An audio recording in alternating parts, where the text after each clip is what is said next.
Abra sua Bíblia já aí em Zacarias, capítulo 1. E vamos falar o insistente plano de Deus para o seu povo. Deus insiste em resgatar um povo. Deus insiste em te amar, em restaurar nossas vidas.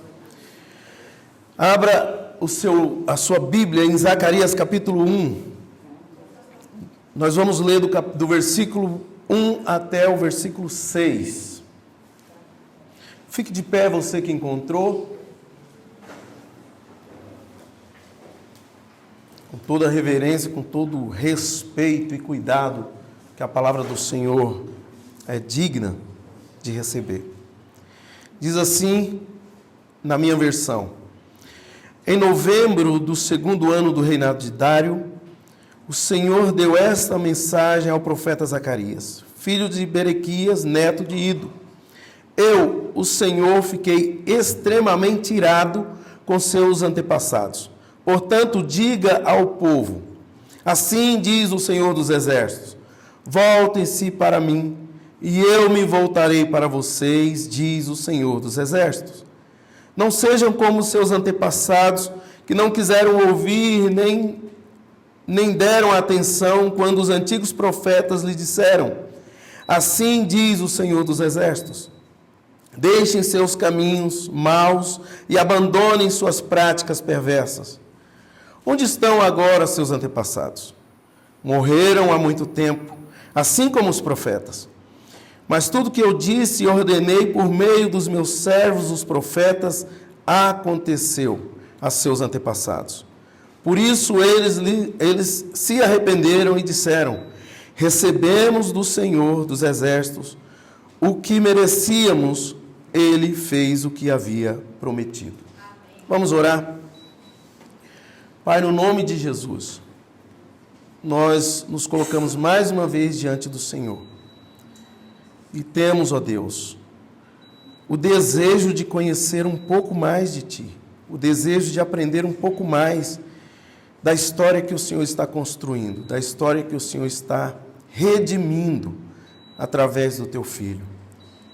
Que o Senhor coloque os Teus anjos aqui, nos guarde, nos proteja, pois nós somos incapazes, ó Deus, de entender completamente aquilo que o Senhor deseja, a não ser pela Tua ação, a não ser pelo Teu Espírito. Por favor, Senhor, guarda-nos, guarda a nossa mente, o nosso coração, e que o centro realmente da nossa vida, não somente agora, seja a Tua palavra. Amém. Nós oramos assim no nome de Jesus.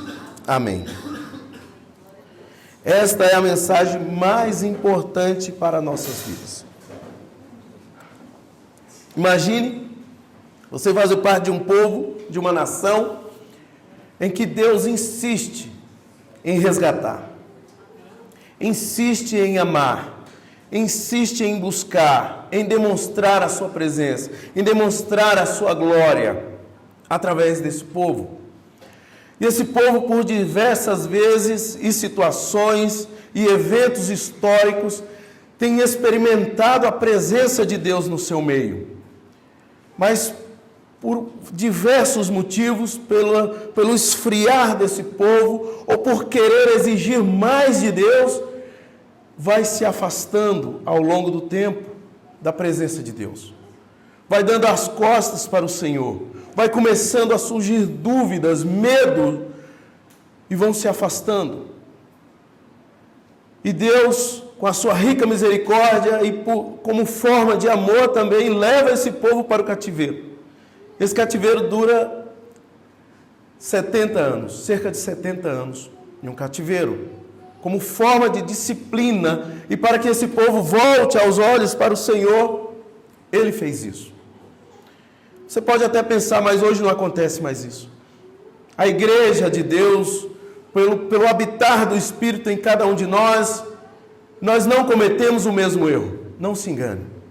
Infelizmente, dentro das igrejas, tem muita gente que vive como um Deus não existisse.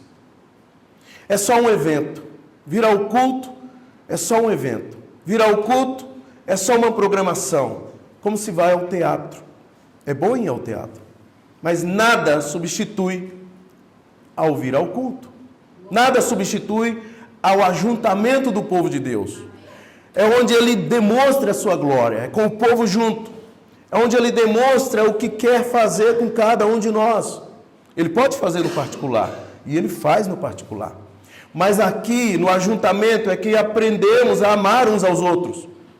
E começamos a praticar durante a semana o amar uns aos outros. Dentro da igreja, infelizmente, muitos de nós não valorizamos esse ajuntamento, esse estar junto, comer junto, andar junto, chorar junto, sofrer junto, errar e acertar junto. É tudo junto. Mas Deus, com a sua rica misericórdia, resgatou esse povo lá no passado. Como já havia feito no Egito, ele agora faz na Babilônia. E olha só como eles receberam a notícia quando o Ciro, o imperador, o rei, que governava na época, assinou um decreto em que eles poderiam voltar para a sua terra, reconstruir a sua vida, reconstruir a sua cidade, reconstruir as suas casas, e principalmente no decreto de Ciro estava uma obrigação: reconstruir o templo de Deus, a reconstrução da própria identidade daquele povo. Olha como eles receberam a notícia. Salmo 126, versículo 1 a 3, diz assim: quando o Senhor trouxe os exilados de volta a Sião, foi como um sonho. Nossa boca se encheu de alegria. As outras nações disseram: o Senhor fez coisas grandiosas por eles. Sim, o Senhor fez coisas grandiosas por nós. Que alegria! Que alegria! Que boa notícia! O Ciro havia assinado o decreto em que eles poderiam voltar para suas casas, para sua terra. Poderia voltar a reconstruir o templo. Este é um dos salmos que demonstra como eles receberam. Como nós temos recebido a boa notícia de que Cristo já veio. Como nós temos recebido a boa notícia de que Deus habita no nosso meio. Como que a igreja recebeu ou está recebendo a mensagem do Senhor que insiste em nos amar. Mas é impressionante que não somente o povo do passado, mas o povo do presente, o povo de Deus do presente, tem a facilidade de ir se afastando de Deus. Nós vimos na semana passada com o profeta Ageu. Logo depois, eles começaram a fraquejar, começaram a esmorecer, começaram a sentir medo, começaram a ter insegurança. Diante disso, nós podemos perceber o seguinte, que diante da fraqueza humana, Deus insiste em recomeçar a história do seu povo. Ele mesmo é quem encoraja, restaura a esperança e se entrega como a garantia de que o seu plano vai dar certo, de que o seu plano se cumprirá nas nossas vidas e no meio do seu povo. Podemos tirar então 3 verdades extraídas aqui do livro de Zacarias. Claro que o livro é longo, são 14 capítulos, nós vamos sobrevoar, por isso é um sermão panorâmico, é sobrevoar sobre o livro, mas nós vamos apontar alguns textos bem marcantes para nós. E no sermão panorâmico, é normal que a gente passe uma hora ou outra por um versículo que você mais goste e não dê tanta atenção. Num sermão panorâmico, infelizmente, nós não percebemos ou até não apontamos, talvez até percebemos, mas não apontamos com mais profundidade, muitas vezes no texto que exige. Mas veremos aqui 3 verdades extraídas do texto de Zacarias. Vamos sobrevoar sobre ele. Primeiro é que diante das dificuldades do povo, e até mesmo as acusações de Satanás, Deus encoraja o seu povo a completar a tarefa. Deus vem resgatar. Primeiramente, Ele chama para si, mais uma vez. Ele insiste nesse chamado. Veja no capítulo 1, versículo 3, o que ele diz. Assim diz o Senhor dos Exércitos: voltem-se para mim e eu me voltarei para vocês, diz o Senhor dos Exércitos. Essa é a narrativa que está em toda a Bíblia. Começa lá em Gênesis e vai até Apocalipse. Esse é o apelo que Deus faz constantemente a todo pecador: voltem-se para mim e eu voltarei para você. Aproxime-se de Deus e Ele se aproximará de você. Primeiramente Ele chama, mas devemos observar que Deus não reconstrói a vida de quem não o deseja. Deus não invade a vida de quem não o deseja. Deus não dá coragem ao covarde que não assume a sua covardia. Deus não capacita o soberbo que acha autossuficiente.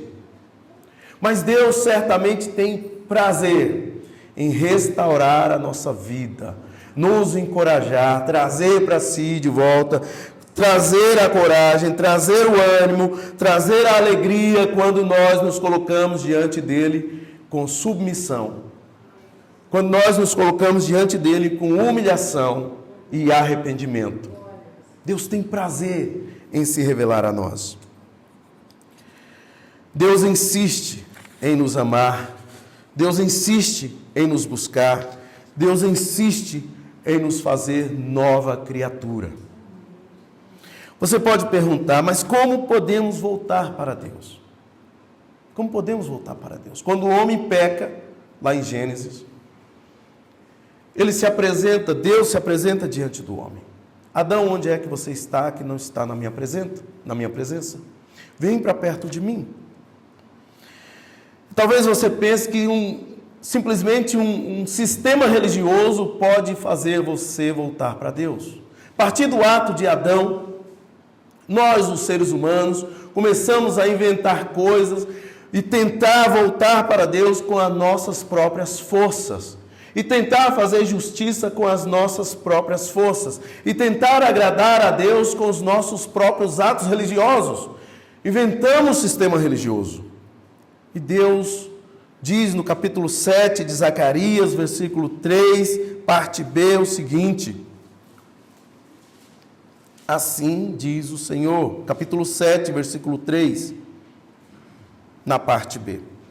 Assim diz o Senhor dos Exércitos: julguem com justiça e mostrem compaixão e bondade uns pelos outros.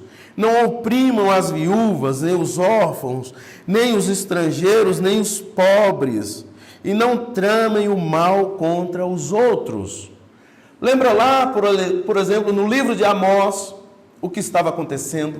A injustiça. Não havia compaixão, não havia bondade, não havia amor, nem pelas coisas de Deus, nem pelo povo de Deus.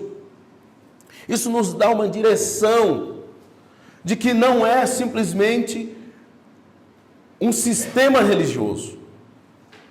É observar aquilo que realmente agrada a Deus. E gostaria de deixar claro que isso não é um discurso, esse texto aqui citado, não é um discurso nem da direita e nem da esquerda. Alguns pegam esses versículos que falam de pobres, de viúvas, de necessitados, para aplicar erradamente como um discurso de esquerda ou como um discurso de direita. Não se trata de política, se trata de observar aquilo que o Senhor escreveu na sua palavra. Julguem com justiça, ame a justiça, se compadeçam, porque Deus é compassivo. Uma vez que nos aproximamos do Senhor, o povo pode pensar até que agora os nossos problemas chegou ao fim. Pelo contrário, as dificuldades também vêm. As dificuldades começam. E o medo se instala no meio do povo de Deus. A insegurança por falta de dinheiro. O medo de outros inimigos externos e até mesmo inimigo interno, infiltrado no meio do seu povo. A perversidade, ladrões e, infelizmente, também a acusação de Satanás. Capítulo 3, versículo 1. Diz aí a palavra do Senhor. Capítulo 3, versículo 1. Então o anjo me mostrou o sumo sacerdote Josué em pé diante do anjo do Senhor. Satanás, o acusador, também estava ali, ao lado direito do anjo, e fazia acusações contra Josué. É importante dizer que o sacerdote, o sumo sacerdote, representa o povo de Deus. É ele quem leva o sacrifício, é ele quem intermedia, é ele que é o mediador entre o povo e Deus. Se Satanás está acusando Josué, não é aquele Josué, o primeiro lá de Jericó, é outro Josué, é um nome comum na época, muitos Josués aparecem na Bíblia. Se Satanás está acusando Josué, ele está acusando o povo de Deus.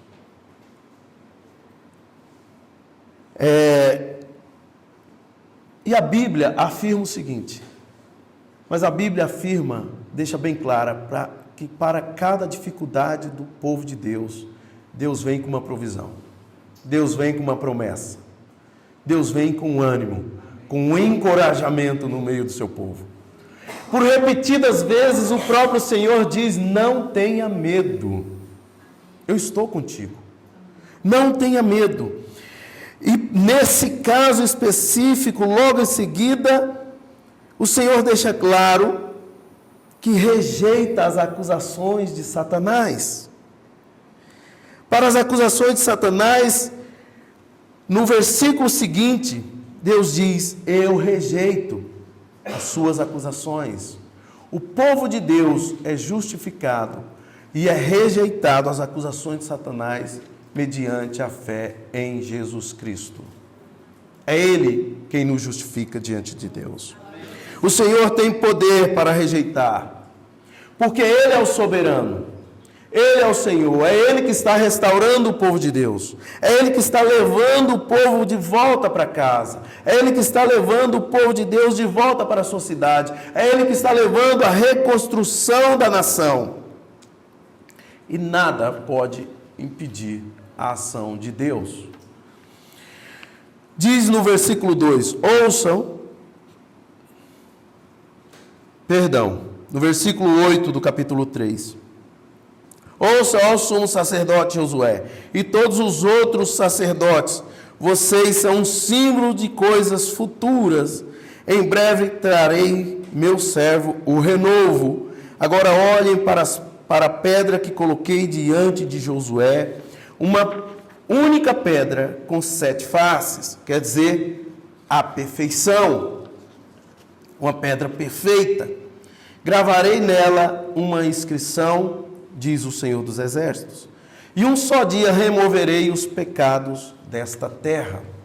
Amém. Jesus é a pedra angular, descrita por Pedro, descrita nos Salmos, descrita em Atos, descrita pelo apóstolo Pedro em sua primeira carta. Ele é o perfeito sumo sacerdote descrito em Hebreus.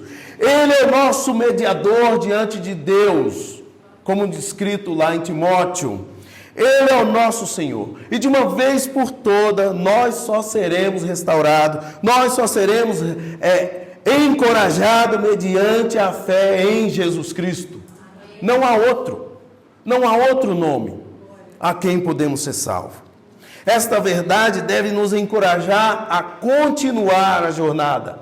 Esta verdade de que Jesus está no nosso meio, diz que está agindo através de nós, deve nos encorajar e desejar a continuar até completar a tarefa. Veja, e ao fim da tarefa, quando chegar mais adiante, quando terminarmos aquilo que o Senhor nos deu, como chegaremos diante dele? Gritando de louvor, de grande alegria, mas também reconhecendo que é simplesmente pelo agir do Espírito e pela graça de Deus. Olha só o que diz o texto no capítulo 4, versículos 6 e 7. Assim diz o Senhor a Zorobabel. Então ele me disse, dizendo a Zacarias, assim diz o Senhor a Zorobabel, não por força nem por poder, mas pelo meu Espírito, diz o Senhor dos Exércitos. Nada será obstáculo para Zorobabel, nem mesmo uma grande montanha diante dele. Ela se tornará uma planície. E quando Zorobabel colocar no lugar a última pedra no templo, o povo gritará: é pela graça, é pela graça. Sempre foi pela graça, meus irmãos. Não há mérito nenhum em nós. Sempre foi pela graça. O Senhor os resgata sempre pela sua graça maravilhosa. Não há mérito em nós. Ele que nos ama, Ele que vai atrás do pecador, é Ele quem resgata, é Ele quem encoraja esse povo, depois de resgatado, a prosseguir na tarefa, a conseguir, a completar a sua tarefa. Se você não tem coragem de dar um passo mais adiante no reino de Deus, peça ao Espírito Santo de Deus: Senhor, me dê coragem, ajuda-me, Senhor. E Deus, uma das coisas que a gente pode perceber também, segunda verdade, é que diante das dificuldades do povo de Deus, Ele mesmo insiste em restaurar a esperança do seu povo, com o objetivo de demonstrar a sua glória entre as nações. Não é para o egoísmo, não é para o nosso egoísmo. A igreja não existe para si mesmo. Assim como Israel não existiu no passado para si mesmo. Existe um objetivo: a glória de Deus. O período do cativeiro tem a sua importância dentro da história do povo de Israel. E uma das importâncias é que nesse período surgiu a sinagoga. Como não havia o templo, eles começaram a reunir, se organizar no período de cativeiro, e organizaram-se em sinagogas. Surge então o sistema sacerdotal. Os fariseus surgem zelosos com a palavra de Deus, lembrando o povo da importância de seguir a lei de Deus. É claro que fracassaram. É claro que logo adiante interpretaram mal. Mas é nesse período que surgem os zelosos, surgem os escribas. Então tem a sua importância. E quando o povo de Deus foi levado cativo, porque não observavam a lei, porque pecaram contra o Senhor, porque eram injustos, porque não tinham compaixão, porque não eram bondosos, porque não amavam uns aos outros, estima-se que cerca de 2 milhões de pessoas foram levadas para o cativeiro. 2 milhões de pessoas. Alguns estudiosos apontam que morreram por guerras, por fome ou por outras causas. Milhares de pessoas nesse período. Deus então resgata o seu povo 70 anos depois e volta impressionadamente cerca de 50 mil pessoas para Israel, para reconstruir uma nação, para reconstruir uma história, para reconstruir o templo. Como uma nação vai ser reconstruída com 50 mil pessoas? É pouco. Precisa de um exército, precisa de uma estrutura, precisa de recursos. Como? É tão pequeno, tão pouco. Mas Deus, para nós é impossível. Nunca foi impossível para Deus. Nunca se tratou também de quantidade. Sempre se tratou de entrega.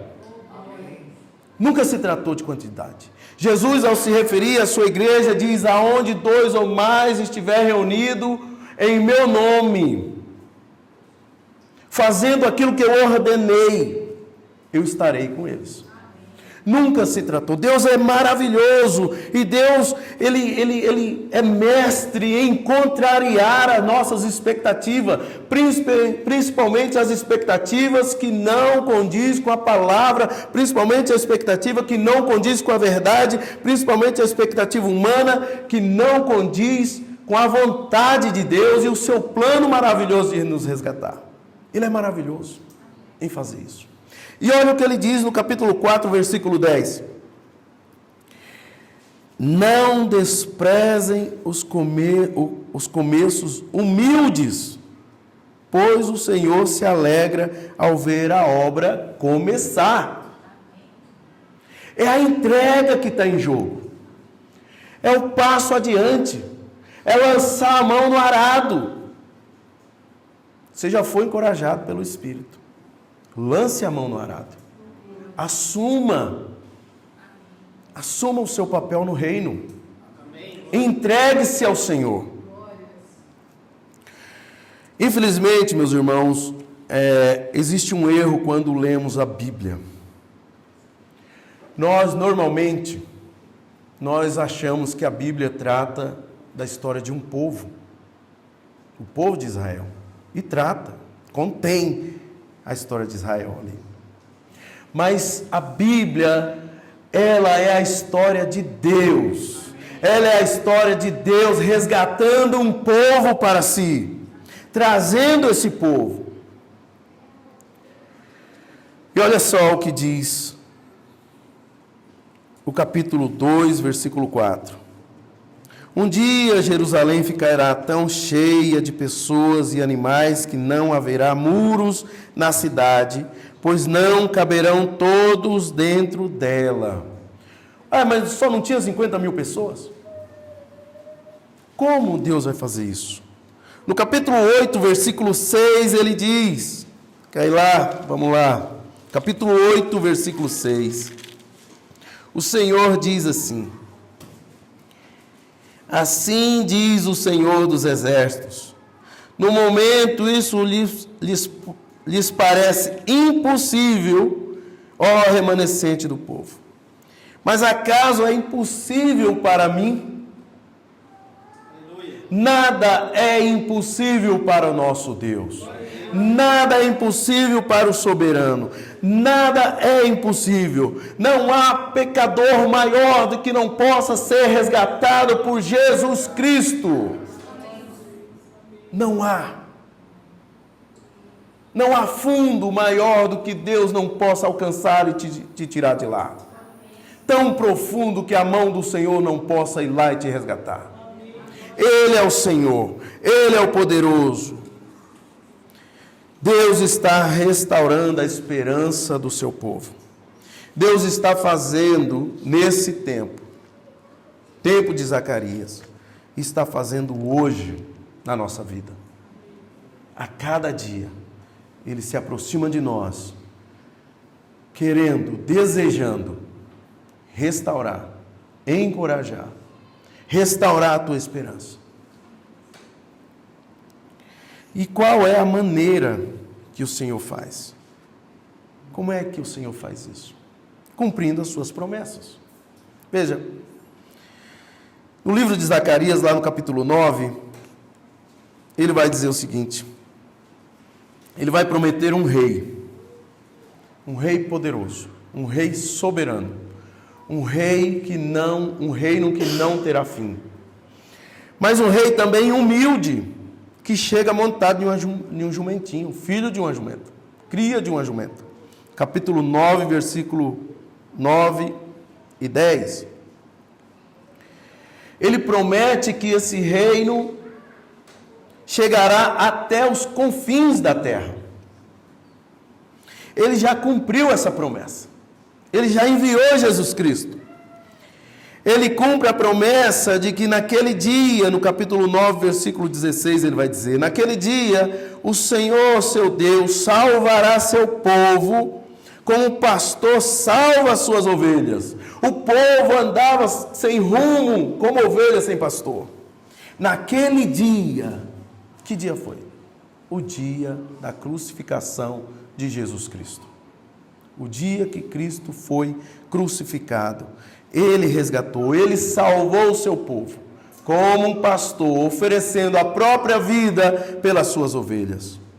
Todos nós sabemos que este é Jesus Cristo de Nazaré. Ele fez, ele se entregou, ele morreu para nos salvar. Existe uma razão para o sacrifício de Cristo. A primeira razão é que nós voltemos a ter relacionamento com Deus, mediante a fé nele. E uma razão também para que nossas vidas comecem a impactar a vida do outro. Chamar outros a ter a mesma experiência. Chamar outros a experimentar desse Deus tão maravilhoso. E chegar até outras nações. Capítulo 2, versículo 11, na parte A, diz assim, se quiser voltar lá, a gente volta. Capítulo 2, versículo 11, diz assim: naquele dia, muitas nações se juntarão ao Senhor, e elas também serão meu povo. Muitas nações. E veja, adiante, lá no capítulo 8, versículo 20 e 21, fica mais claro isso. Capítulo 8, versículo 20 e 21. Assim diz o Senhor dos Exércitos: pessoas de nações e cidades de todo lugar virão a Jerusalém. Os habitantes de uma cidade dirão aos habitantes de outra: venham conosco a Jerusalém para pedir ao Senhor que nos abençoe. Vamos adorar o Senhor dos Exércitos. Estou decidido a ir. Adorar o Senhor dos Exércitos. Nós não somos salvos simplesmente para sermos um povo belo e bonito.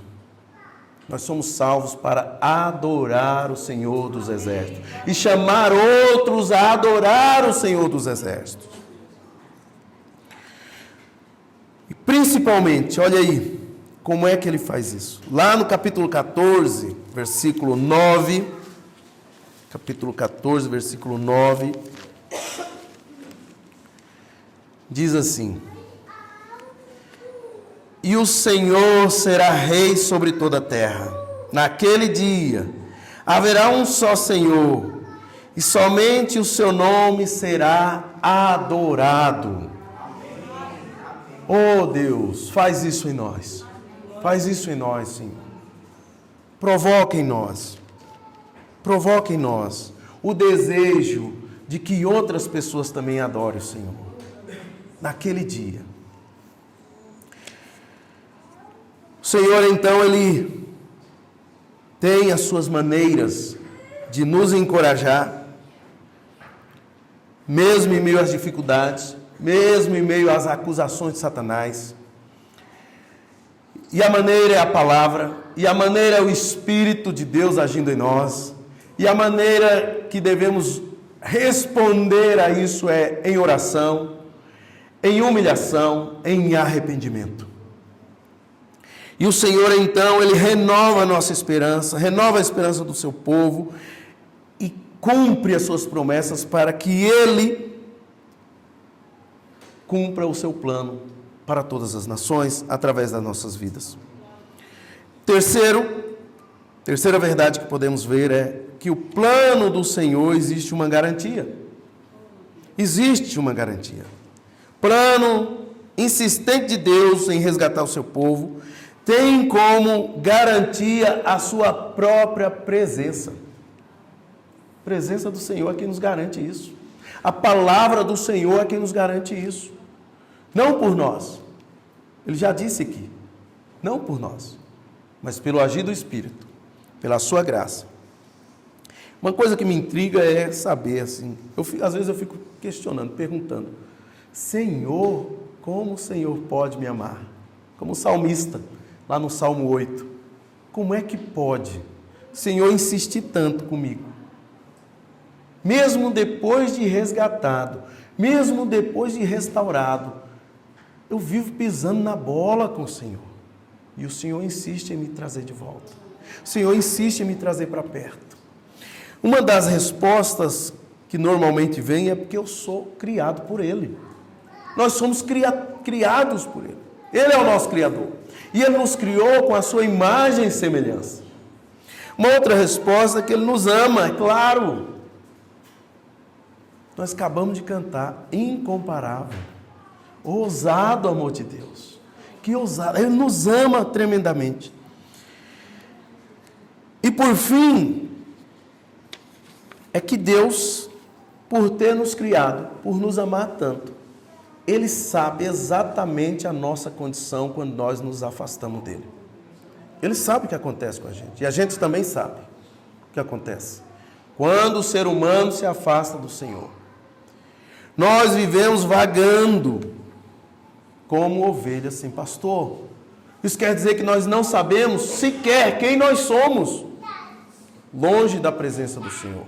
E nós buscamos em outras fontes a nossa identidade. Nós buscamos em outras fontes encontrar Deus. Mas olha o que diz o capítulo 10, versículo 2. Capítulo 10, versículo 2. Nós vamos ser enganados. Se nós não corrermos para Deus, nós vamos ser enganados. Capítulo 10, versículo 2. Os ídolos do lar dão conselhos inúteis. Os adivinhadores só predizem mentiras. E os que interpretam sonhos proclamam falsidades que não trazem nenhuma consolação. Por isso o meu povo anda sem rumo como ovelhas perdidas que não têm pastor. Se eu já sei disso, das consequências de andar longe de Deus, por que eu tento fazer igual Adão, me esconder numa moita? Por que eu tento fazer igual Jonas, me esconder em um barco, dizer não é comigo? Por quê? Deus é misericordioso. Mesmo vendo e sabendo que esse homem está perdido, ovelha que não tem pastor, não sabe quem ele é, não sabe a sua identidade, tenta buscar nos ídolos, tenta buscar, seja no que for, em qualquer outra fonte, ele vai se arrebentar, ele vai se perdendo cada vez mais, mas Deus é misericordioso e chama-nos de volta. Vem para mim, traz. Capítulo 8, e é a presença de Deus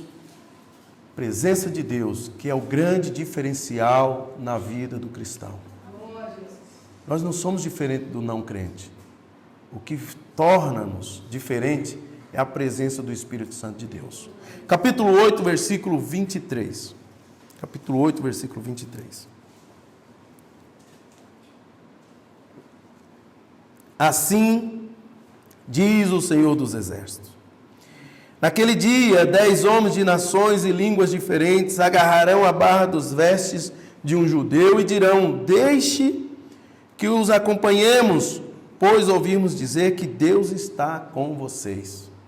O diferencial aqui não é ser judeu. O diferencial é a presença de Deus. A presença de Deus que é o grande diferencial. Como uma das perguntas que vem normalmente quando a gente conversa, nos aconselhamentos, no discipulado é: como eu posso ter certeza da presença de Deus na minha vida? Eu já falei um pouco. Primeiro é que Ele garante, Ele promete na sua palavra que habitaria, que habitará e que sempre vai estar conosco. Capítulo 2, versículo 10. Na parte B do versículo. Capítulo 2, versículo 10, na parte B. Habitarei em seu meio e vocês saberão que o Senhor dos Exércitos me enviou. A presença do Senhor, através de homens e mulheres capacitados pelo próprio Deus, deve demonstrar na nossa vida a diferença que faz, para mostrar para o outro. Ficar mais claro? Ficar mais claro? Capítulo 8, versículo 3.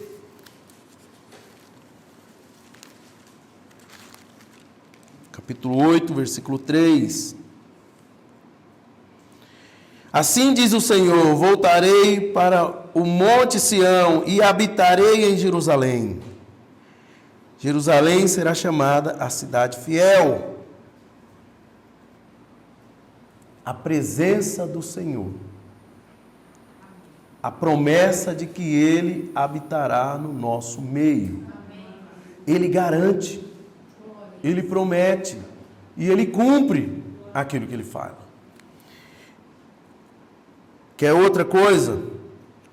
Uma promessa mais profunda e mais fácil para a gente entender isso. Joel capítulo 2, versículo 28. Profeta Joel, capítulo 2, versículo 28.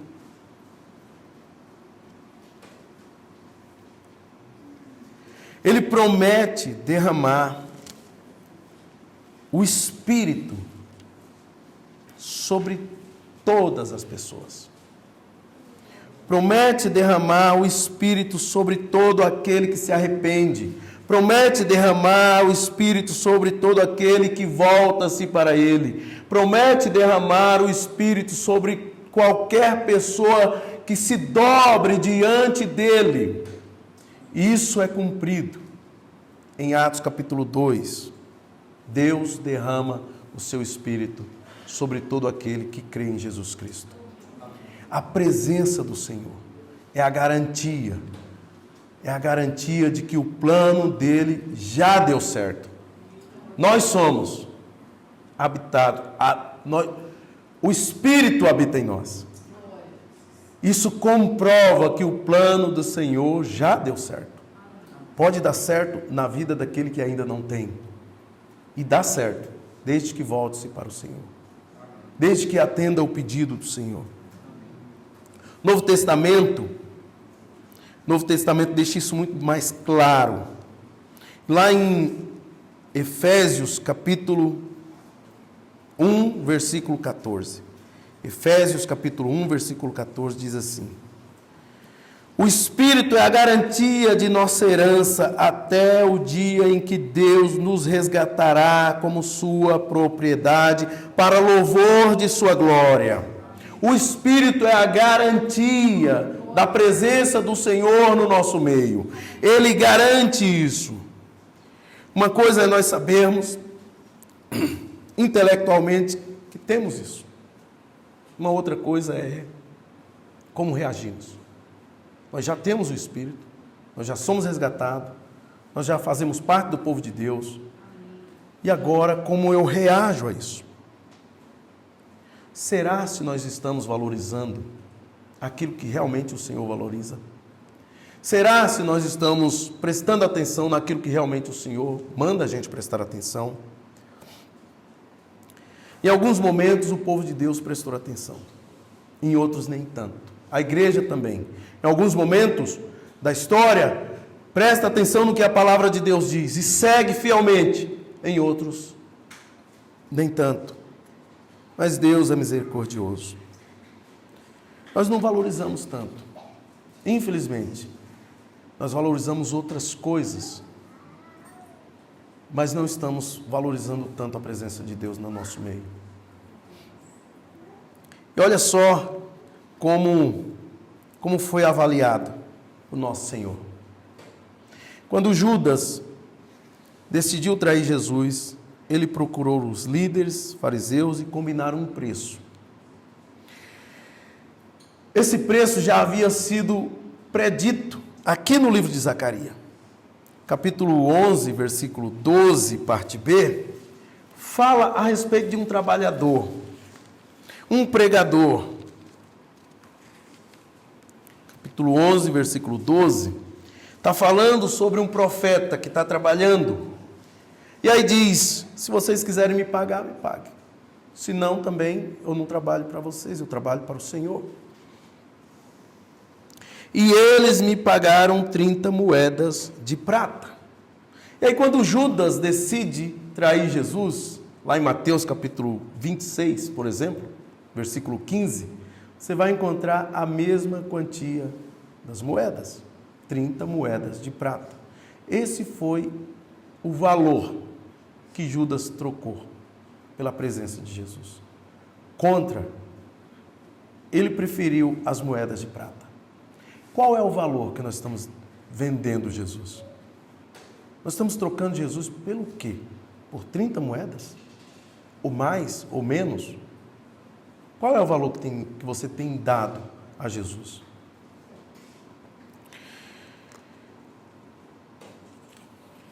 Mas Deus, na sua rica misericórdia, Ele faz a gente voltar para a maneira correta de valorizarmos a sua presença. Existe uma maneira? Claro que existe. E a maneira correta é entregando-se por completo. Entregue-se sem reserva. Não tem dono. Quem é o dono da minha vida é o Senhor Jesus. Entregue tudo que você tem e tudo que você é a Jesus Cristo. Consagre a sua vida a Jesus. Capítulo 14, caminhando para o final. Capítulo 14, versículo 20 e 21. Parte A do versículo 21.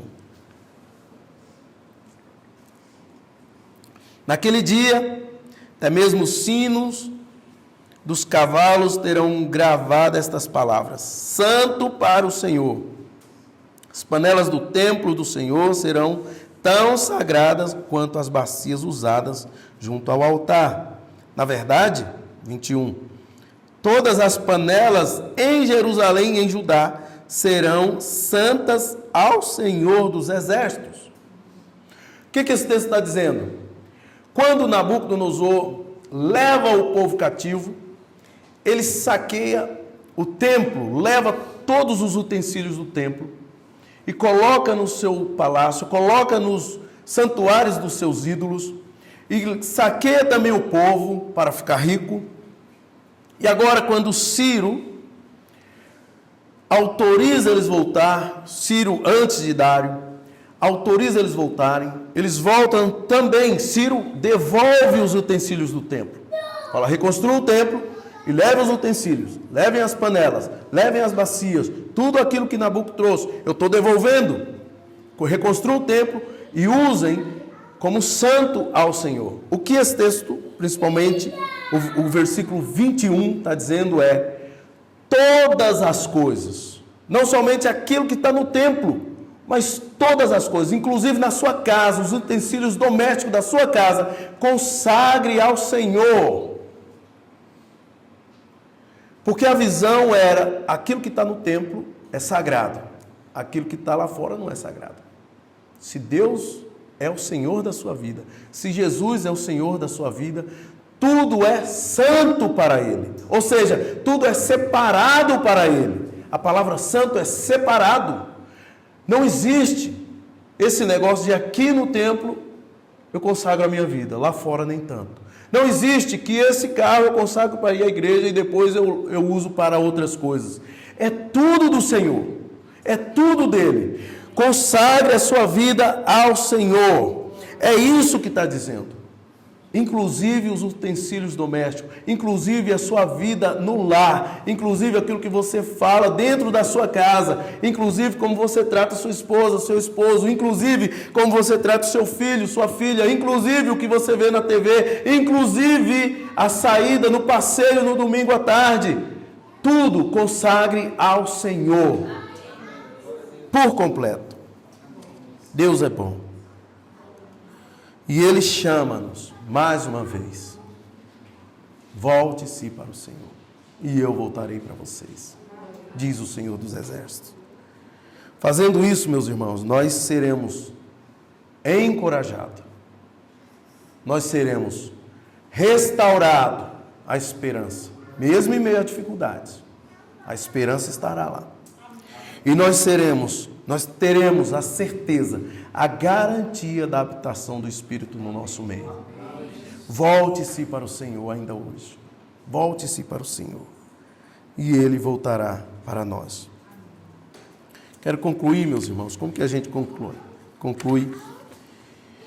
Gostaria de concluir dizendo que a mensagem mais importante na nossa vida ela já veio, diretamente do céu. Lucas capítulo 2, versículo 10, os pastores estão lá junto ao seu rebanho. Jesus havia nascido. E vem os anjos do Senhor anunciar a chegada de Jesus. E o céu se abre e os anjos aparecem para aqueles pastores. Os pastores tremem de medo. E eles dizem: não tenham medo. Eis que anuncio as boas novas. Jesus nasceu, Jesus veio. Ele veio, habitou entre nós. Não tenha medo. Essa mensagem chegou até nós. Essa é a mesma mensagem que tem sido anunciada durante séculos, milhares de anos, e vai ser continuando até a volta de Cristo. Um dia Ele voltará. Está breve, breve virá. Ele voltará para nos restaurar completamente, longe da presença do pecado. Essa é a mensagem. E as promessas de Deus para restaurar a nossa vida por completo. Que Deus nos abençoe, em Jesus Cristo. Pai, muito obrigado. Obrigado a Deus, porque essa mensagem chegou até nós. Obrigado a Deus, porque o Senhor não só prometeu, mas o Senhor já cumpriu em nossas vidas, ó Deus, com a presença de Jesus, com a presença do Teu Espírito em nossa vida. Pai, restaura-nos, ó Deus, por completo. Renova-nos, ó Deus, por completo. Restaura, Senhor, aquele que está desencorajado. Traga coragem, traga ânimo, Senhor. Que a Tua palavra possa ser ouvida, ó Deus, dizendo: não tenha medo. Pai, traga esperança para aquele que está desesperançoso, aquele que está desesperado. Pai, traga, Senhor, renovo na fé em Jesus Cristo. Pai, principalmente, nos garanta, por favor, a Tua presença. Garante, Senhor. Confirma, Senhor, em cada momento de dúvida, que nós possamos ouvir que o Senhor está conosco. Pai, muito obrigado. Obrigado por esta manhã. Obrigado por este dia. Leva-nos em paz. Nós oramos assim no nome de Jesus. Amém, Senhor.